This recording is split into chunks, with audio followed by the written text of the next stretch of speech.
Everyone is looking for something, and people want to give something. You have a project that you're working on that you want to give and you want people to see.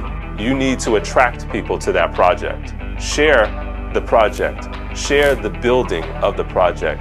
Share all of those little moments so that people feel connected to your project before the project is even complete. Students are often intimidated by the word networking because it sounds so mysterious. It's all about networking. It's all about who you know. It's all about the relationships that you've built. Networking may sound like a hard word or a scary word. It's really friendships. It's really finding that bond, finding that way in which you connect with other people.